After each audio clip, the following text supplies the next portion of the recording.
Hello and welcome to week 6 in organization, leadership, and decision making. Our agenda for today, we'll go over the assignments and then we'll talk a little bit about the reading. So first, the assignments.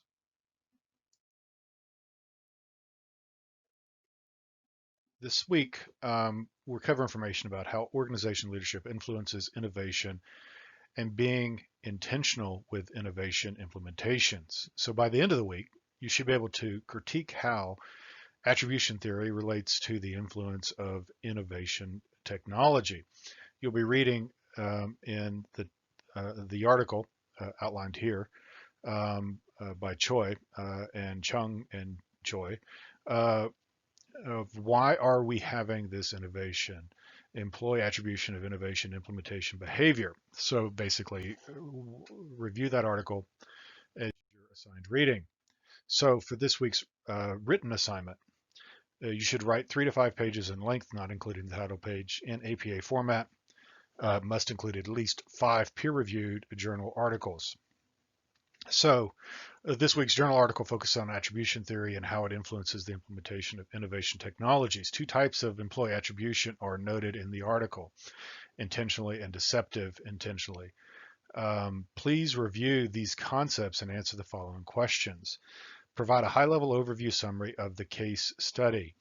Note how constructive intentionality impacts innovation implementations. Find another article that adds to the overall findings of the case and note how attribution-based perspective enhances successful innovation implementations.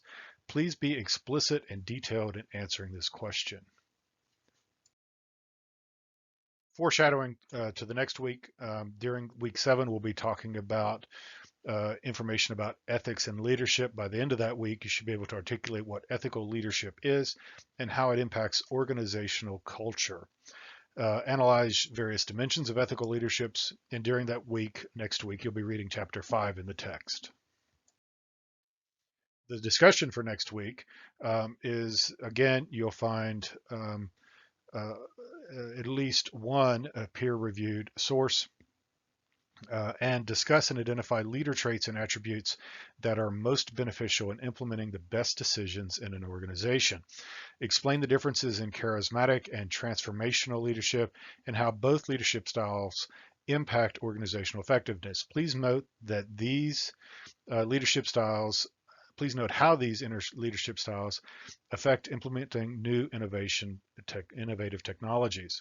Review table 8.1 in the text. Note the work characteristic and traditional versus high performance focus. Note which focus is best in strategic decisions and which is best for operational decisions. Then explain. Do make sure that you follow up with the appropriate number of posts to your other students, other classmates in this class, in this case 2. Make sure you do address the minimum word count. The rubric for the written assignments, as always, do shoot for the excellent column. It's always a good idea. In order to achieve the excellent column in your written assignments, you're going to need a strong thesis statement and identified supporting subtopics that are being used to support your claims. If you have any questions, do let me know. Moving into the reading, again, out of organizational leadership, we're into part 2, leadership theories, and we're into chapter 5, which deals with trait, behavior, and contingency theories of leadership. After you complete this chapter, you should be able to demonstrate knowledge and understanding of the early research on leadership traits, describe the research methods which were used, and explain why many of the early studies were contradictory or inclusive. Explain the University of Michigan, the Ohio State, and the Blake and Moten models of leadership. Describe and critiqued early and contemporary contingency theories of leadership, including least preferred coworker theory, path goal theory, and situational theory. Initially, leadership research was focused more on how individuals, the various traits that this individual had or and demonstrated versus how they behaved. So it was more almost like an assessment of or an inventory of characteristics, not so much how someone behaved in a given situation. And because of that, some of the early research wasn't all that good as far as enabling predictions. So you would take an individual that had a certain set of characteristics and they didn't necessarily behave as you would expect, because the reality is things are complex and people act differently in different situations. And it's not just that there is a leader that has X sets of skills, it's how they behave in given situations and what they do. So it leads us to this concept that leaders have certain traits and attributes, so characteristics. So a trait is a variety of enduring characteristics, typically belonging to an individual, including personality tendencies that determine an individual's behavior. So the idea here is that those characteristics which you have might influence how you behave in a situation. So the four core properties are that they need to be measurable, vary across individuals, exhibit time and situational stability. So people behave roughly the same way in certain situations, or they have the same characteristics that are not necessarily influenced by the situation that you're currently in, or at a certain point in time. And they help predict attitudes and behaviors. So, and this leads us to this trait activation theory. Focus on personal characteristics or intellectual attributes um, have been done to try to figure out why leaders are somewhat different than non-leaders. And the theories and research in this matter were really popular in the 19th and mid 20th century, discovering things like specific psychological traits and attributes, which would help explain whether an individual emerged as an informal leader in a group, and traits and personality attributes, and how well they were related to leadership effectiveness. The researchers used various methods to try to come up with kind of a classification or cluster of the characteristics. They would do things like administer a lot of intelligence tests, personality tests, and so on, observations, and attempt to come up with some sort of a way of using lots of metrics to come up with essentially clusters, right, of people and trying to make sense out of all of their data. Uh, and the problem with it is that observing these traits kind of in isolation doesn't really give much in the way of a predictive sort of significance.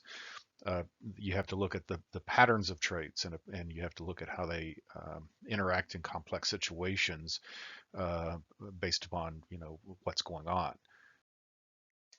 The critique of this is pretty much as I've kind of been alluding to it neglected the context within leaders find themselves. So it underplayed the role also of people willing to follow a leader and the fellowship in the process. It focused on traits and variables and optimal performance and downplayed what it's like to be a human being. So it didn't really consider the human part of the equation. It was essentially thinking that we could reduce people down to facts and figures and predict with some degree of certainty how someone would behave based upon a series of measures.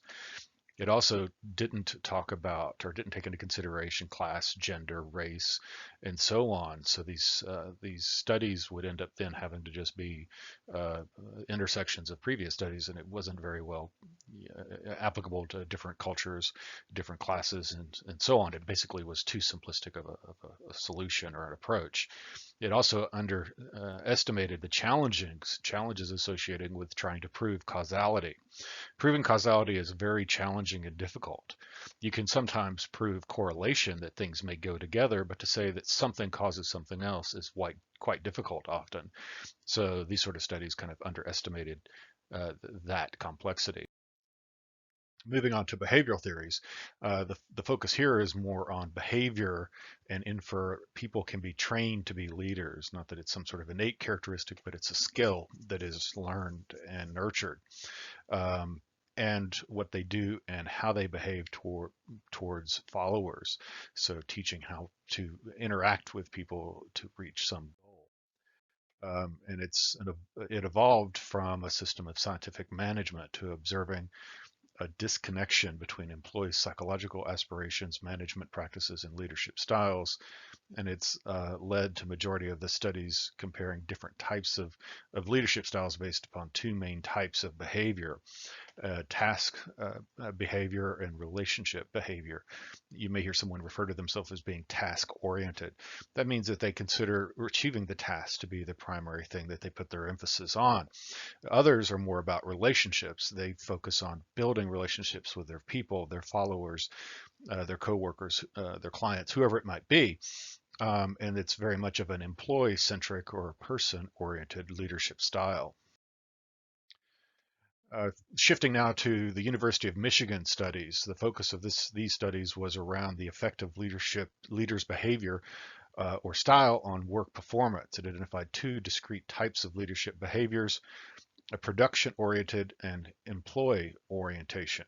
So as we see, that kind of builds upon the previous conversation around task and relationship-oriented individuals. From reframing these two types to be opposite ends of a single leadership dimension, these two leadership constructs were conceptualized as independent orientation. As more research is done, employee-oriented leaders' behaviors were associated with higher group performance and higher job satisfaction among group members. So the takeaway there is that focusing on relationships is valuable and it's something that should be done. The Ohio State University's studies, the focus was on how leaders behaved when they were leading a team or an organization by initial study of aircrew and pilots. Results suggested two underlying dimensions of leadership behaviors: initiating structure and consideration. Both structures are considered two independent dimensions, thus a leader's behavior can be flexible and capable of changing as the situation warranted. It's also effective leaders attempt to increase both initiating and consideration structures and to maintain a balance between the two. The Ohio State University's approach, or the Ohio State approach, measured both formal and informal variables, although it studies shares similarity with Michigan's, looking into the differences between leaders' formal responsibility and formal interaction with followers and vice versa. The Blake and Moten managerial grid or leadership grid is based upon leader styles similar to those found in Ohio State studies.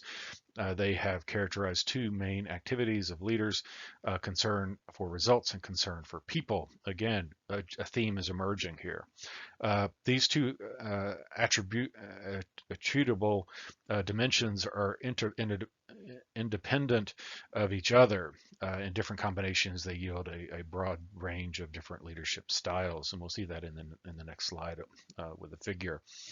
This model differs from Ohio State's descriptive and non-evaluative, that it is normative and prescriptive. So the idea here is that it can be something that can be used to prescribe rather than just observe.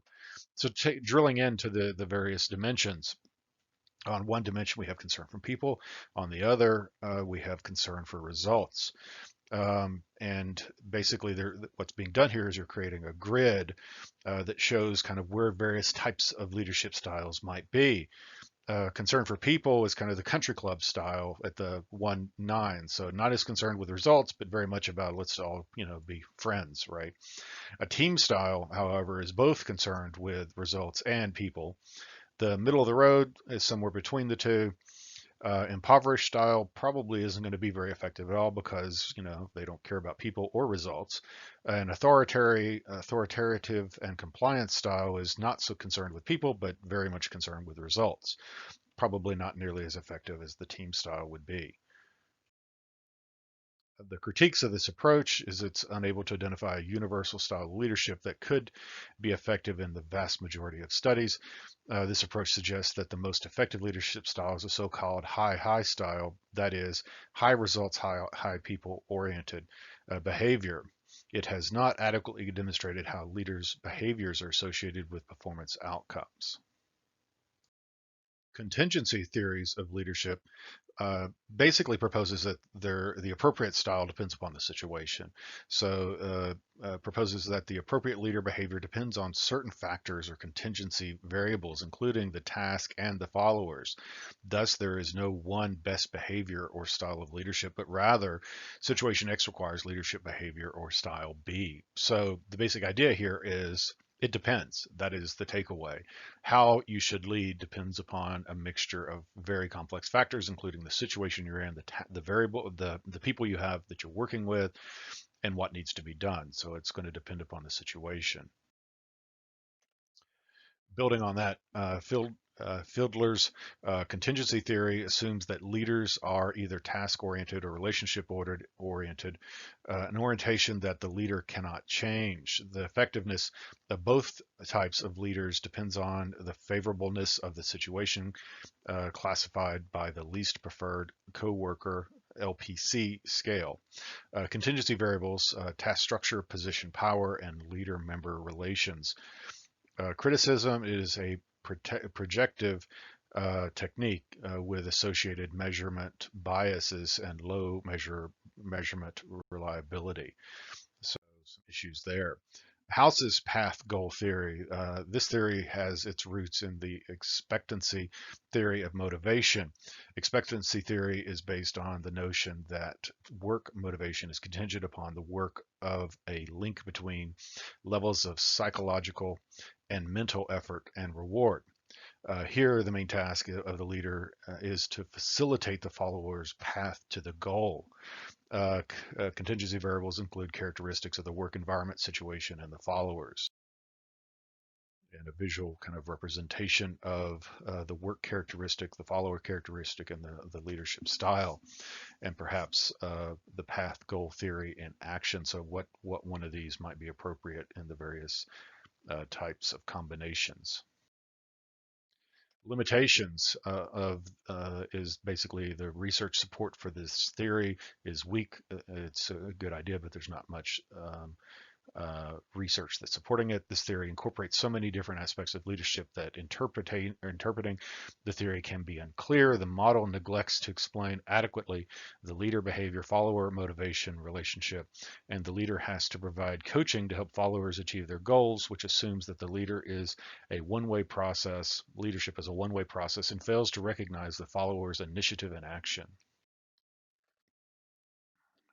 Another leadership theory, the SLT, suggests that the leader's behavior must be flexible to reflect the situation, choosing the right leadership style contingent on the subordinate's ability and motivation to perform a given task. SLT requires a leader to appraise her or his subordinates and judge how competent and committed or motivated they are to perform and accept responsibility for completing a given task or goal.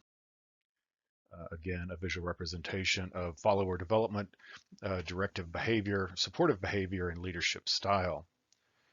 So if you're dealing with someone who perhaps is either unable or unwilling to do what's being asked, perhaps you need to be much more directive and not necessarily supportive. And it's very much about pretty much telling them what to do, so directing them to do certain things. However, on the other end of the spectrum, if you have somebody that's both able and willing, you don't necessarily have to be all that directive, nor do you have to be all that supportive. And this is very much of a delegative sort of style. Critiques. It facilitates managers and leaders to become more context sensitive, flexible, and responsive to peers. All the theories incorporate multiple factors simultaneously into recommending a preferred leadership style, which is open to wide interpretation. They do not explain adequately the cause effects underpinning the relationships they draw. The absence of central hypothesis does not allow for a reliable testing of the variability of dependent and independent variables. So some challenges being able to test it and prove it. And with that, we've reached the end of this conversation around leadership theories. As always, if you have any questions, reach out to me. That's what I'm here for. Stay safe, and we'll speak again next week.